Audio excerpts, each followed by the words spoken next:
12 tahun. 12 tahun aku tunggu. Setiap kali tahun baru, aku akan cakap, Pak, saya rasa tahun ni macam tahun saya ni, Pak. Kata orang rezeki tu akan ada tuannya. Tapi satu abuk pun tak ada.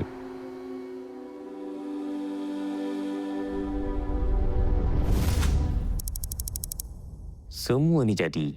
Aku suka-suka masuk pertandingan nasyid kat sekolah. Ini semua salah gelombang Maui. Kalau dia boleh, aku pun boleh. Lepas tu tak macam mana pula boleh jadi fotografer. Bertahun hidup kat belakang kamera. Teringin nak cuba juga depan kamera. Nak rasa glamour. Satu demi satu reality show aku cuba. Ada yang kena, tapi tak ke mana. Lepas tu, cuba pula dengan Fantasia. What spring is like on Jupiter and Mars. Walaupun tak juara, tapi orang dah nampak.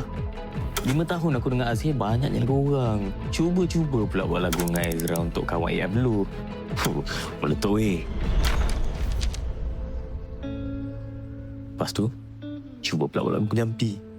Tapi untuk penyanyi lain. Tapi kena reject.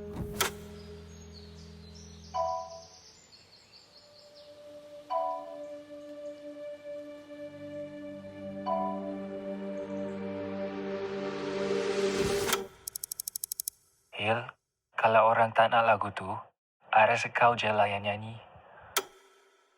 Okeylah, aku cuba.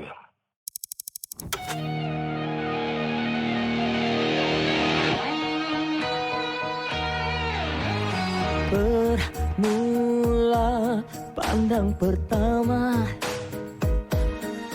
Dan ini cubaan terakhir aku. Kalau tak jadi, cari rezeki lain. Last kopek, upload kat Instagram 4. Tapi 4 bulan tak jadi apa-apa. Tiba-tiba viral. Drama mencintai Mr. Photographer jadi kat OSG. Radio mula pick up. Boom, menang. Anugerah, menang. Era Digital Music Award, menang. MACP.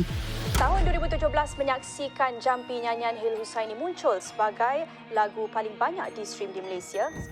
Aku tak sangka dengan lagu Jampi ni, aku dah jampi satu Malaysia.